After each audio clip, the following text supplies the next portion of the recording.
এবার দেশের রাষ্ট্রপতি হচ্ছেন ডক্টর মোহাম্মদ ইউনূস। শুভেচ্ছা জানালেন তারেক রহমান। ডক্টর ইউনূসকে কি বিএনপি রাষ্ট্রপতি বানাতে বাধ্য হবে, এই প্রশ্নটা সামনে এসেছে। বাংলাদেশের রাজনীতিতে ভূমিকম্প। গোপন বৈঠকে তারেক রহমানের অবিশ্বাস্য প্রস্তাব, ডক্টর ইউনূসকে রাষ্ট্রপতি বানানোর অফার। রাষ্ট্রপতি কে হচ্ছেন এখন পর্যন্ত বিভিন্ন সূত্রে যেগুলো জানা যাচ্ছে, ডক্টর মোহাম্মদ ইউনূস। কারণ রাষ্ট্রপতি একটা আলংকারিক পদ। আসসালামু আলাইকুম সম্মানিত প্রিয় দর্শক, এবার কিন্তু অবশেষে দেশের লাখো কোটি জনতার দর্শক স্বপ্ন পূরণ হচ্ছে। আশা করি আপনারা টাইটেল এবং থাম্বনেল দেখে কিন্তু আশা করি বুঝতে পেরেছেন যে আমাদের পরবর্তী রাষ্ট্রপতি কে হতে যাচ্ছেন। হ্যাঁ দর্শক, ঠিকই ধরেছেন, আমাদের পরবর্তী রাষ্ট্রপতি হতে যাচ্ছেন ডক্টর মোহাম্মদ ইউনূস। নির্বাচন শেষে বিএনপি ক্ষমতায় বসেছেন এবং প্রধানমন্ত্রী হিসেবে বসেছেন তারেক রহমান। এখন কেবলই বাকি শুধু রাষ্ট্রপতি দর্শক, যেটা নিয়ে এতদিন ধরে নানা গুঞ্জন চললেও এবার কিন্তু সেই কাঙ্ক্ষিত সময়টি এসে গিয়েছে।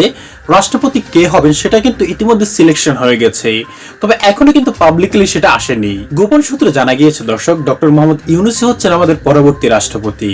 কারণ তার মতো এমন যোগ্যতা ব্যক্তি দর্শক বাংলাদেশে আরেকজন নেই যে কিনা রাষ্ট্রপতি হতে পারে। তবে কয়েকজন নাম উল্লেখ করা হয়েছে এখানে, তাদেরকে দেওয়া হতে পারে দর্শক, এমন ইঙ্গিত কিন্তু দেওয়া হয়নি। যার ফলে বিএনপি তো চাইছে ডক্টর ইউনূসকে সঙ্গে কিন্তু দর্শক দেশের জনগণে কিন্তু এক পায়ে কিন্তু দাঁড়ানো এই রাষ্ট্রপতি হিসেবে ডক্টর ইউনূসকে দেওয়ার জন্য।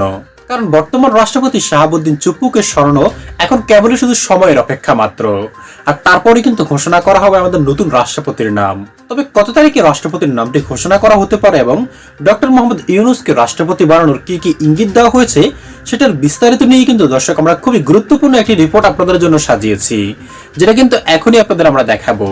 তার পূর্বে আপনার কাছে ছোট্ট করে একটি অনুরোধ দর্শক, আপনি যদি আমাদের চ্যানেলে নতুন দর্শক হয়ে থাকেন আশা করি অবশ্যই চ্যানেলটি সাবস্ক্রাইব করে ভিডিওতে একটি লাইক দিয়ে সম্পূর্ণ ভিডিওটি কন্টিনিউ করবেন।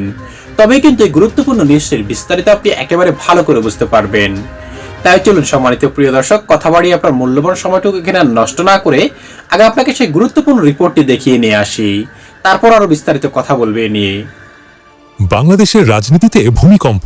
গোপন বৈঠকে তারেক রহমানের অবিশ্বাস্য প্রস্তাব, ডক্টর ইউনূসকে রাষ্ট্রপতি বানানোর অফার। কিন্তু এর পেছনে কি লুকানো আছে? বাংলাদেশের রাজনীতিতে কি শুরু হতে যাচ্ছে এক ঐতিহাসিক মোড়? গোপন বৈঠক, বন্ধ দরজা, মাত্র 4 জন উপস্থিত, আর সেখানেই নাকি দেওয়া হয়েছে এক চমকপ্রদ প্রস্তাব। ডক্টর মোহাম্মদ ইউনূসকে রাষ্ট্রপতি বানাতে চান তারেক রহমান। হ্যাঁ, ঠিকই শুনেছেন, কিন্তু কেন হঠাৎ এই প্রস্তাব? এটা কি সম্মানের আসন নাকি রাজনৈতিক কৌশলের সূক্ষ্ম ফাঁদ? ক্ষমতার দাবা খেলায় কে দিচ্ছেন চেক আর কে পড়ছেন চাপে? সন্ধে 7:30 প্রধানমন্ত্রীর কার্যালয়ে গোপন বৈঠক, 2 ঘন্টার উত্তেজনাপূর্ণ আলোচনা। আর সেই বৈঠকের ভেতরের কথোপকথন এখন নাকি ভাইরাল। তারেক রহমান নাকি বলেছেন, দেশের এই সংকটে একজন নিরপেক্ষ মুখ দরকার, আর সেই মানুষটি আপনি।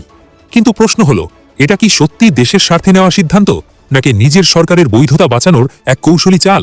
ডক্টর ইউনূস কি রাজি হয়েছেন নাকি দিয়েছেন এমন শর্ত যা মানা প্রায় অসম্ভব? আজকের ভিডিওতে জানবো সেই গোপন বৈঠকের ভেতরের প্রতিটি নাটকীয় মুহূর্ত। তিনি বিস্ময়ে বলে উঠলেন, কি বলছেন আপনি? আমি তো রাজনীতিবিদ নই, আমি তো শুধু একজন অর্থনীতিবিদ। ঘরের ভেতর মুহূর্তেই নেমে আসে নিস্তব্ধতা। তারেক রহমান হালকা হাসলেন, তারপর বললেন, ঠিক সেই কারণেই আপনি সবচেয়ে উপযুক্ত। দেশের এই সংকটকালে একজন নিরপেক্ষ, সৎ এবং আন্তর্জাতিকভাবে স্বীকৃত মুখ দরকার রাষ্ট্রপতি হিসাবে, আর আপনার চেয়ে উপযুক্ত আর কেউ নেই। ডক্টর ইউনূস চুপ। কয়েক সেকেন্ডের সেই নীরবতা যেন অনেক কিছু বলছিল। তারপর তিনি সরাসরি প্রশ্ন ছুড়ে দিলেন, আপনি কেন এই প্রস্তাব দিচ্ছেন? এর পেছনে আপনার উদ্দেশ্য কি? এবার তারেক রহমানও ঘুরিয়ে কথা বলেননি। তিনি নাকি স্বীকার করেন, আমি প্রধানমন্ত্রী হিসাবে দেশ চালাতে চাই, কিন্তু জানি আমার বিরুদ্ধে অনেক অভিযোগ আছে, মানুষের আস্থা কম। আপনি যদি রাষ্ট্রপতি হন তাহলে মানুষ আশ্বস্ত থাকবে, এতে সরকার পরিচালনা করা সহজ হবে। এই একটি বাক্যেই যেন পরিষ্কার হয়ে যায় আসল হিসেব। রাজনৈতিক বিশ্লেষকদের মতে এখানে ছিল ক্ষমতার এক সূক্ষ্ম সমীকরণ।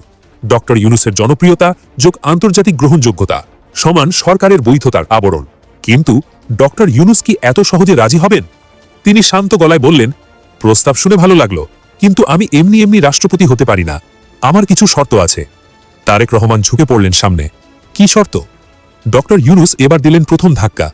প্রথম শর্ত, সংবিধান সংস্কার পরিষদকে সক্রিয় করতে হবে এবং পূর্ণাঙ্গ সংবিধান সংস্কার সম্পন্ন করতে হবে। ঘরের পরিবেশ তখনই বদলে যায়।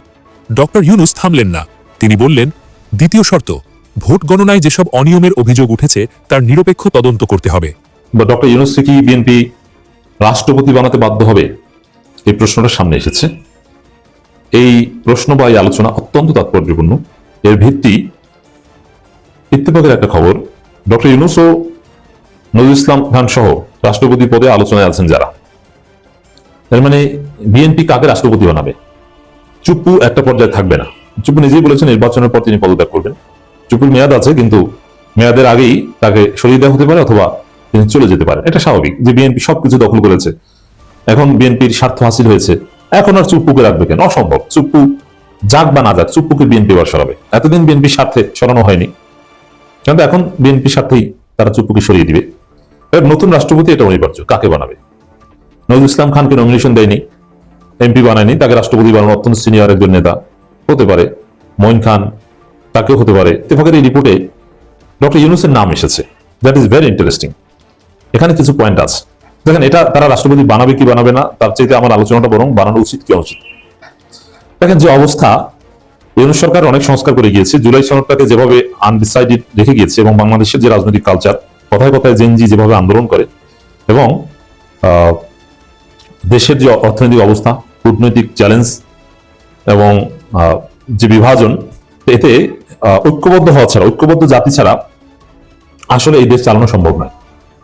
আমি একটা কথা স্পষ্ট বলে রাখি, বিএনপির মূর্খ থার্ড ক্লাস গান্ডু গর্ভ যেগুলো জামাত শিবির এবং এনসিপির উপর হামলা করে, ওরা তারেক রহমানের শত্রু, ওরা বিএনপির শত্রু।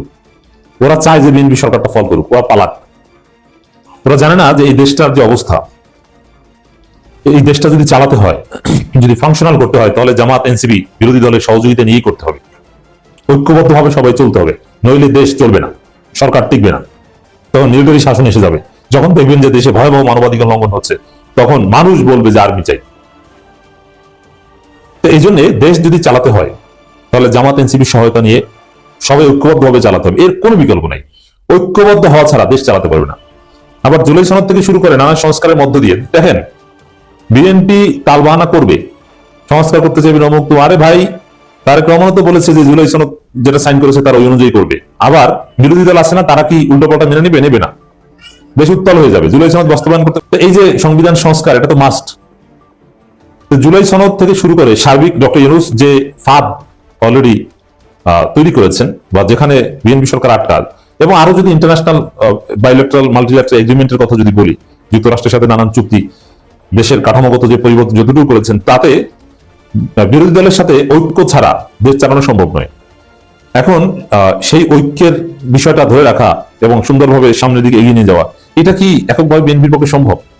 ইউনূস যে ডিজাইন করে দিয়ে গিয়েছেন, যা ঘটিয়ে দিয়ে গেছেন, শেষ পর্যন্ত গণভোটটা পাশ করে, সেই জায়গায় দর্শক ইউনূস কি করবেন?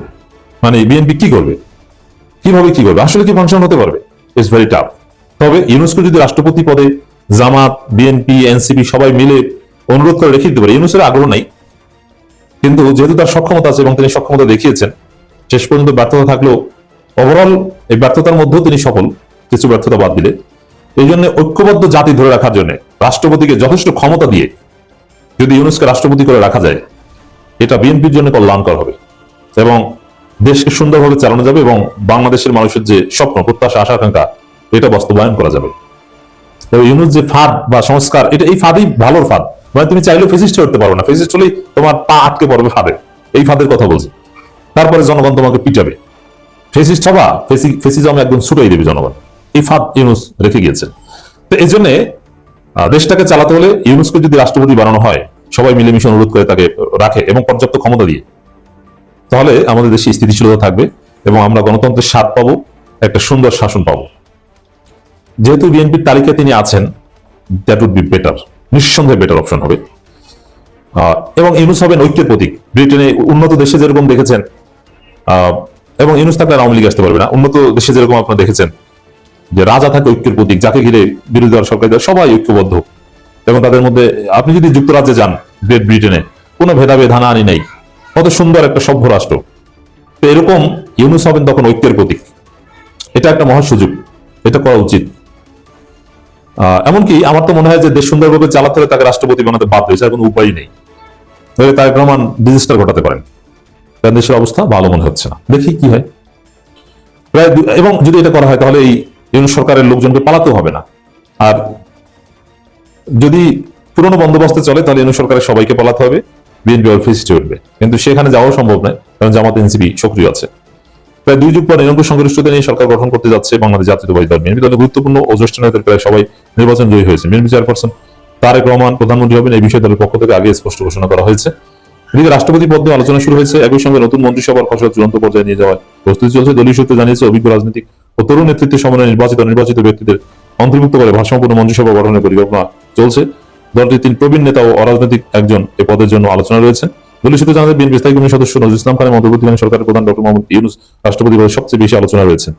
এর মানে বিএনপির ভিতরে আলোচনা চলছে। যদি এটা হয় সত্যি অসাধারণ হবে, আমরা শান্তিতে থাকতে পারবো এবং পরিপূর্ণ 5 বছর মেয়াদ বিএনপি সরকার সফলতার সাথে পূরণ করতে পারবে এবং পরবর্তীতে আরেকটা শান্তিপূর্ণ নির্বাচনের মাধ্যমে ক্ষমতা হস্তান্তর হতে পারবে। দর্শক, বিএনপি সরকার নির্বাচিত হওয়ার পর থেকে কিন্তু এই রাষ্ট্রপতি পদটি নিয়ে কিন্তু নানা রকম আলোচনা সমালোচনা কিন্তু বাতাসে বইছে, গুঞ্জন উঠেছে। কখনো বলছে মির্জা ফখরুলকে দেওয়া হবে, কখনো আবার খন্দকার মোশাররফের নাম উঠলেও দর্শক ইতিমধ্যে কিন্তু একটা বিষয় ক্লিয়ার হয়ে গেছে যে ডক্টর মোহাম্মদ ইউনূস দেশে রয়েছেন এবং তাকে কিন্তু পরবর্তী রাষ্ট্রপতি দেওয়ার জন্য দর্শক সারা দেশের জনগণ কিন্তু আবেদন জানাচ্ছেন বর্তমান বিএনপি সরকারের কাছে, অর্থাৎ তারেক রহমানের কাছে। কারণ দর্শক, এই ডক্টর ইউনূস যদি বাংলাদেশের রাষ্ট্রপতি হয়, বাংলাদেশ বৈদেশিক শক্তিগুলো থেকে অনেক কিছু পাবে দর্শক। এটা কিন্তু আমার কথা নয়, এটা জরিপে উঠে এসেছে। কারণ ডক্টর মোহাম্মদ ইউনূসের মতো এমন নোবেল পুরস্কার পাওয়া এবং যোগ্যতাশীল দর্শক আরেকজন নেই বাংলাদেশে, যে কিনা রাষ্ট্রপতি হওয়ার যোগ্যতা রাখেন। হ্যাঁ, হয়তো বা কেউ কেউ রাখেন, কিন্তু ডক্টর মোহাম্মদ ইউনূসের মতো এতটা নেই। তাই দেশের সর্বস্তরের জনগণের দাবি এবং যে বিজ্ঞ নেতাকর্মীরা রয়েছেন তাদেরও দাবি কিন্তু একটাই, যে ডক্টর মোহাম্মদ ইউনূসকে দেশের পরবর্তী রাষ্ট্রপতি বানানো হোক। এটা দেশের স্বার্থে, দেশের জনগণের স্বার্থে। তবে এখন সময় শুধু অপেক্ষা মাত্র তারেক রহমান কি সিদ্ধান্ত নেন এবং বিএনপি সরকার কি সিদ্ধান্ত নেন। অবশ্যই যদি ডক্টর ইউনূসকে রাষ্ট্রপতি বানানো হয়, অবশ্যই দেশের জনগণ মেনে নেবেন। সম্মানিত দর্শক শ্রোতা, আপনি কি মনে করেন ডক্টর ইউনূসকে রাষ্ট্রপতি বানানো হোক? তবে অবশ্যই আপনার মূল্যবান মতামতটুকু আমাদের কমেন্ট বক্সে লিখে যান, কারণ হয়তো বা আপনার একটু মতামতের কারণে দর্শক আমাদের দাবিটুকু পূরণ হয়ে যেতে পারে। আজ এ পর্যন্তই, ভালো থাকবেন সকলে, আশা করি। খোদা হাফেজ।